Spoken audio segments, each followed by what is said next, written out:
Hello, it's Peter Wright and Kathleen Beauvais in Ontario, Canada, with episode number 125 of the Yakking Show.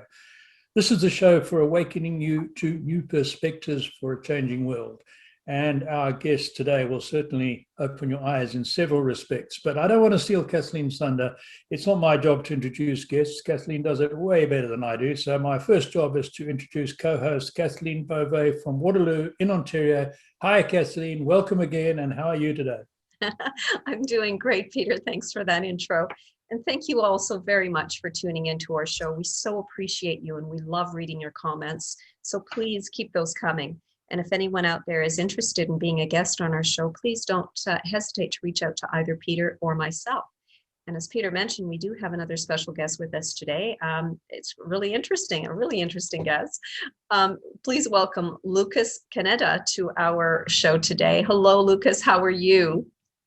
Hello, Kathleen. Hello, Peter. I'm very, very well. Thank you. And it's a pleasure to be at your show. Thank you for having me here. And I'm ready to talk about have a nice chat with you guys. Great. Well, I have to say, you are a professional rugby player and a team leader for an incubator / accelerator, a company called Uniqorn out of France. So can you tell our audience, Lucas, a little bit about your background? I mean, you've had an illustrious professional sports career, and now you're involved with Uniqorn. So tell us a bit about yourself and then how you came to be involved with Uniqorn, and perhaps explain what Uniqorn is. Yes, sure. I'm an Argentinian, so I've lived in Argentina for 25 years. My dream was to become a professional rugby player. Back home at that time, there were no professional clubs, so rugby was just amateur. I knew that if I wanted to fulfill my dream, I had to go somewhere else, look for that opportunity. I started contacting agents, sending my videos, preparing myself. It was not an easy trip, but eventually I had an offer to join a rugby club in France in the second division called Pro D2. When that offer came, I knew I was ready in my mind to live through that experience. That's what I wanted to do. So I did not hesitate much. I just kind of packed my things, told my family, my girlfriend, invite her to join me. And here I am 6 years afterwards, still living in France, still playing rugby. A bit of changes during that time, yes, for sure. At the beginning, I was just focusing on rugby. I was doing just that. That was what I wanted. But at one moment in time, that was not enough, I would say. So I've also decided to carry on studying. Not the same career I did before, because it was too hard, I would say. So I was doing engineering when I was in Argentina. I was not very good at it. I mean, my focus was rugby, so I struggled a bit during university. But then when I came here and I decided to carry on studying a bit more, I went to management. I did 3 years of it, finished my career. And then at one moment in time, again, I would say I'd like to do something extra, not just rugby. And that's how I came into the business world while I keep playing, because I do keep playing. And I do, I'd like to call myself also a professional athlete today, because I do most of the stuff that people or professional athletes do, like training, recovering, sleeping well, eating well. I mean, those for me key points that you need to be able to carry on doing if you want to keep playing at a high level. But I'm also one of the leaders in Uniqorn, our incubator accelerator. And in fact, we took the rugby club, Sarlat Rugby, we took it as one of our startups, one of our clients, and we managed the whole team. which is one of the most interesting things, I would say, because I'm a part of both sides of the story. I'm at both sides of the coin, and I really enjoy it. Excellent. Very good. So you've told us that you had to move to become a professional player from Argentina, where rugby was only played at the amateur level. That was quite a transition. Was there a huge mindset change you had to adopt to go from amateur to professional status? I would say no, because my mindset was already being a professional athlete. That was my way of living, because that was who I wanted to become. So that's one of the things I usually try to say, and I like leaders and motivation that comes through example. And I think if I tell someone to do something, I need to be doing it myself. If not, I sound, it's easy to speak, but not to show. So I do think the best way to be followed is that if you actually show people what you do, not just tell them. And usually the impact that you get, it's a lot higher. The engagement that you receive, I mean, it's a lot better. That works for sports, but also works for business. It's kind of our model inside. We always try things first. We don't just tell people what to do. We've tried it before. We've put it into place, and then we show what results it can bring and why that's the way or the route that you should be taking. Right. So with that team experience, I mean, rugby, as we know, is a team sport. So that helps you make the transition into a team environment in the business as well then. Yeah, I think the connections between sports and business are huge. And today, I mean, it's, I would say, almost impossible to run any business on your own. Sure. You need to rely on a good team. One of the things we would like to say always is not how to do it, but it's who. So you need to identify the right people for the right job, for the right task. It's not just a matter of doing everything, because there's a limit to that. You can't be doing everything and do everything perfectly or very good.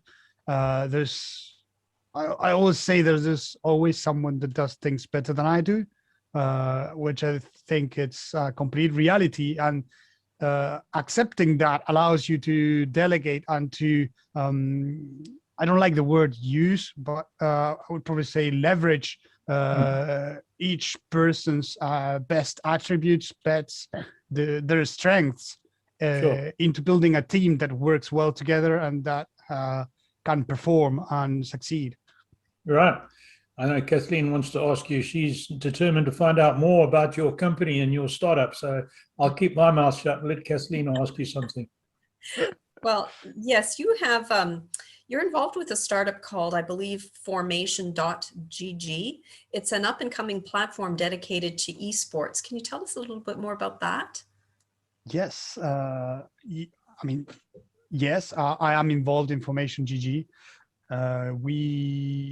We had it since the start. We are actually co-founders into the startup. We've launched it like 5 months ago, I think, 15th of January. The idea is to bring esports to the community. We have a big focus in Latin America today, because I would say one of the reasons why is because esports, there's I'd like to say there's two different levels, like professional teams and all the rest. And the percentages of people that manage to get into that level are very low, kind of like in sports. And but we'd like to bring the opportunity to everyone to play, to enjoy, to compete. Because what we do is we actually create tournaments for every single game, no matter where you are. And that's what we bring to the table as FormationGG, as a legal and approved company in France. So the reason why we, let's say, created or funded the company was also to avoid scams in esports, especially when it's not professional level and it's more amateur level. There's lots and lots of scams. People that claim that they'll pay for a prize to the winner, for instance, and never do. It's sad but true. And since we are a legal company, if we do that, we go to jail. So we avoid not paying our winners. So yes, that's another key point into FormationGG is to give the people a place to compete, to win, where they can feel safe that if they do win, if they do reach those winners, they'll get what they were promised in return. Okay, so for Lucas, for some of our older audience, people like me with grey hair and who've been around since way before the computer age, when you're talking esports, that's gaming, online games? That's online gaming, exactly. It's not any game, I would say. It's actually the games that have a competitive scene all around. So it's not just games that you play by yourself, but you can actually play against someone. But more sophisticated than the early games of playing chess against someone over the internet, for instance. It's more sophisticated than that, I guess. Some of them are, but some of them are not. I mean, I do consider chess being an esport, even if it's probably not. For me, into my eyes, I am competing against someone else through my computer, through my cell phone, into a game against someone else. I do think it's a very good example. And as a matter of fact, my grandpa is a big fan of chess. You know, I remember ourselves when I was very, very young, him trying to teach me how to chess and me how to use the computer. Okay, very good. So I want to ask you, the founder of Korn, the founder of your company is Dom, I think. What motivated him to get involved with the Sarlat Rugby Club? That's a very good story, actually, because at the beginning, when Dom lived 25 years in the US, he's French, but he went there on a 2-week vacation and came back 25 years afterwards. And when he came back, he was finding a place. He decided with his wife to move to Sarlat, and he was looking for an accountant. And there's 2 accountants in town. One of them was the previous president from the rugby club, and he ended up he's today a very good friend of us. And at the beginning, he became a very small sponsor, like paying an entry fee, I would say. And then next year, thanks to the relationship and his involvement, we became through Uniqorn the biggest sponsor. And this is season, or the last season, I would say, because the season already ended. The accountant came to us and told us the situation is not very good due to COVID mainly. If you have any ideas on how to take this to the next level, keep going, I'm all ears. And we said, okay, we would like to take over, but we're not doing this to just keep doing what we've been doing for 118 years. If we're stepping in, we'd like to take this to a whole different level because we are competitors. We'd like to win. So we set ourselves very high objectives, but we give ourselves the means to get there. Again, it's not just words, but we're actually setting the example of how we want to get there. We recruited, I would say, 25 people for next season. All very, very good players, very good guys to human beings. Because, Peter, you build a team not just by your quality on the pitch, but also outside of the pitch. Oh. And that's how the team takes shape and actually beats each other, because you need to be strongest team to succeed. Okay, oh, that's interesting. It's very interesting. We'll talk more about that just now, but back to Kathleen for the moment. So how did the sport of rugby, how did it help to teach you about overcoming adversity? That's a good one. First of all, I like to call rugby a family. When I first spoke to Peter a couple of weeks ago, we connected right away. It's like we speak the same language just because we're rugby fans, both of us. And that's why I do believe rugby is a big family all around the world, no matter where you are, what age you are, we connect right away. And I think that connection gives you resilience. Some of the things that you are taught ever since you're a kid, and you grab a rugby ball as friendship,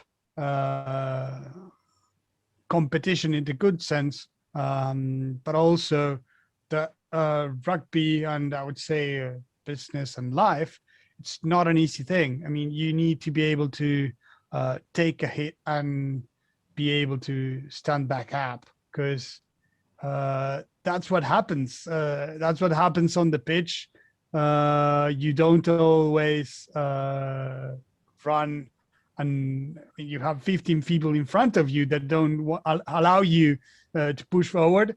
It's a battle that lasts for 80 minutes, and sometimes you go a bit forward, sometimes they take you back, and you need to be able to keep pushing. Have a good objective, a good mindset that tells you this is where I want to be.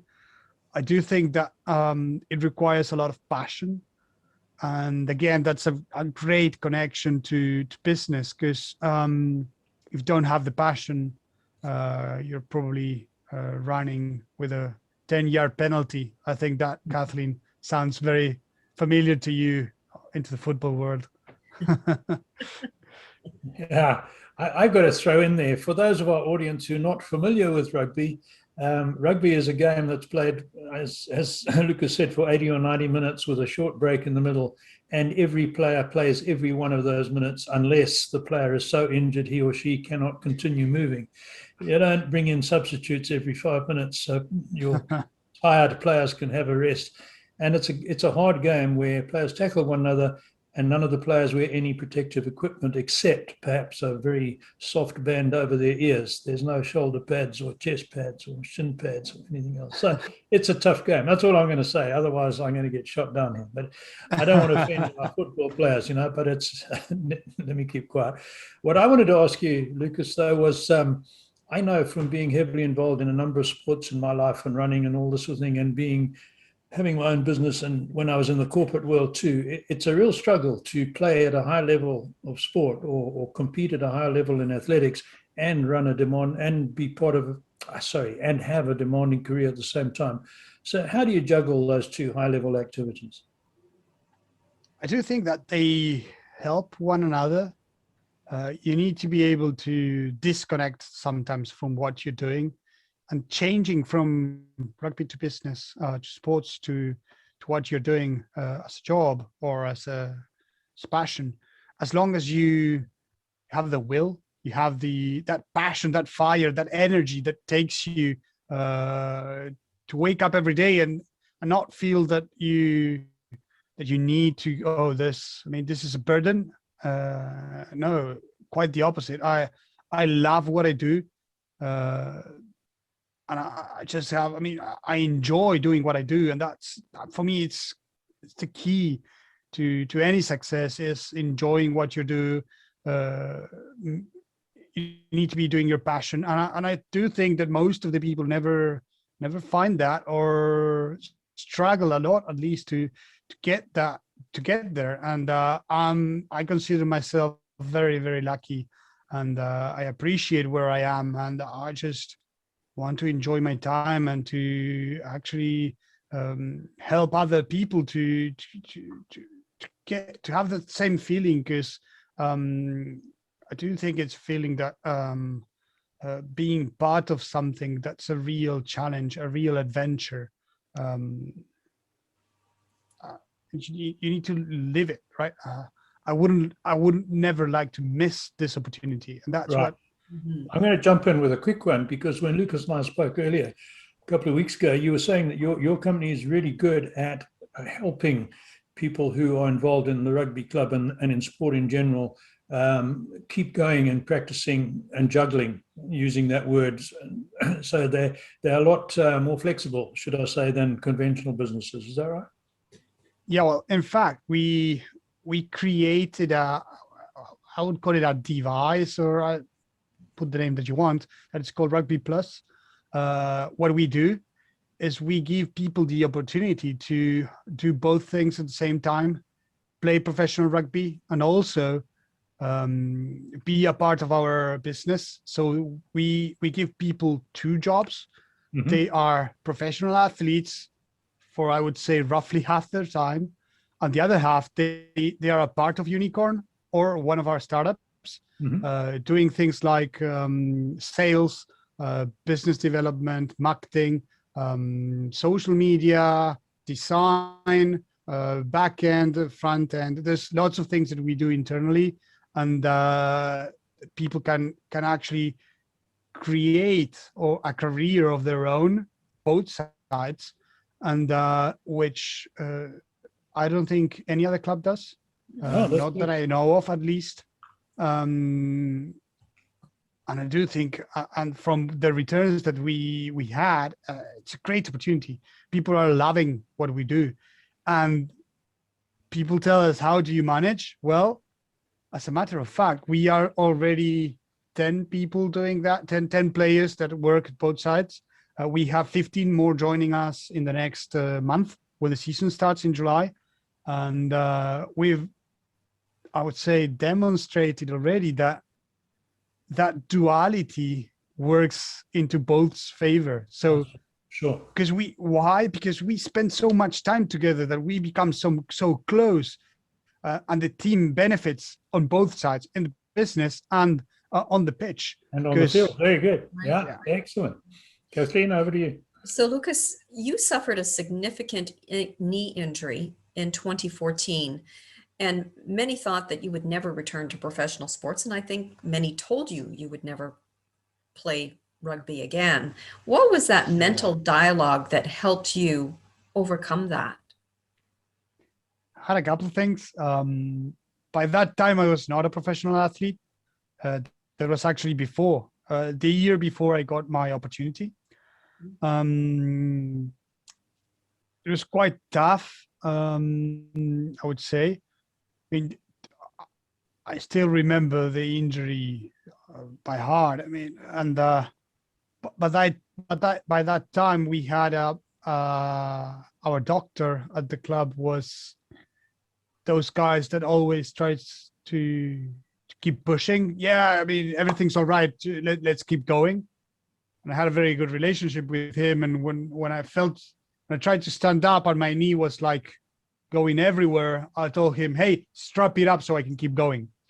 He looked at me, grabbed my knee and said, not this time. It's like, what do you mean not this time? Come on, strap it up quickly. We need to keep going. And again, I think he said it 3 or 4 times, not this time. Then I clicked that something was not very well. Something must have been wrong. Of course, I mean, I wouldn't, it was not easy. But I do remember one thing that really, really helped me out. It was that I looked forward, I would say. And I knew that the next game, the first game from the next season, was a very important game. So we were playing against one of the biggest clubs in Argentina. a game that I wouldn't like to miss. So I grabbed my coach and I told him, listen, first game of the season, next season, I want to play. He looked at me, okay, it's gonna be tough. There's not enough time, but okay. I say, I've got one question for you. Because, you know, before the actual start, you got exhibition games, friendly games. So we had 3 friendly games before that first game. And I asked him, how many of those do you need me to play to actually put me on the pitch for that first season game? And today I think it was a bit on purpose, but he actually told me, you need to play all 3. I was like, I mean, I was not because I lack of humility, but I was kind of one of the captains of the team. I didn't miss a game ever. There was not many reasons to not put me on the field, I would say. I thought he was being like too harsh. I mean, give me a break. First friendly game was 5 months and 1 week out of my surgery. And recovery usually takes between 6 and 8 months. And that's, I mean, being generous. But I guess I just, you know, I set that up on my head, and I mean, that was my objective. And that helped me work out a way. I knew I had 5 months and 1 week to get ready. I had to play at least 5 minutes of that first game for him to put me on the game that mattered the most. And I know a lot of effort in the middle. I remember asking my surgeon, what can I do to make this quick? He said, nothing. Things take time to heal. I said, come on, okay, you need to be doing these exercises as soon as you can after surgery, okay? I remember getting out of surgery. I was on my bed, laying on the bed. It was not, my room was not ready yet. And so I was laying at the hallway with a lot of other people, feeling a bit dizzy yet because of all the things that they put you whenever they do surgery on you. And I said, okay, it's time to start doing the exercises. When I told that story to the surgeon, he looked at me and he was damn crazy. I mean, and you said, why? Well, you should have waited for like a week. I was like, you told me as quickly as I can. You know that as quickly as I can means that for me. I mean, I'm not going to be waiting for 1 week because that means I'm 1 week late. Right. I don't know. Lucas, we're getting toward the end of our time, but I got a really important question I want to ask you. You've had lots of experience in professional sport, amateur sport, Northern Hemisphere, and of course, Southern Hemisphere, different clubs, different countries, and in business. So if I was to ask you what you think is the key characteristic that makes the difference between people being successful, either in sport or in business, athletics, and the average, what's that key characteristic, do you think? I'd say passion. Mm-hmm. Yeah. Passion, yeah. I think it's a very, very strong characteristic, which leads to very constructive actions. Because people that have that passion go the extra mile, right. Take initiative. And I also like being a competitor. Some people think it's a negative thing. Because I mean, I don't like to lose, no matter what I do. Sometimes I go a bit extreme, I would say, but I think that being such a competitive guy pushes me further, makes me do extra things. And I do think those two components allow people to have at least a bigger chances of success. Yeah. Of course, success, it's it's different for everyone. Sure. And that's something very, very important, very powerful, because I do think we can all be successful. Right. Don't need to be beating someone else to be successful. We just need to be achieving whatever we consider ourselves to be our success, our winning. Yeah, And that's great. setting those objectives into something that's achievable, but also that defies you into growing as a human being, growing as a person, and pushing your limits. Right. Sure. Yeah. So Very good. I think we're at the end of our time, but how do people contact you, Lucas, if they want to get a hold of you or get a hold of somebody at Uniqorn? What's the best way to do that? Well, the best way, Kathleen, and thank you for the opportunity, would be through LinkedIn. Okay. So just search for me, Lucas Caneda. That's LucasCaneda.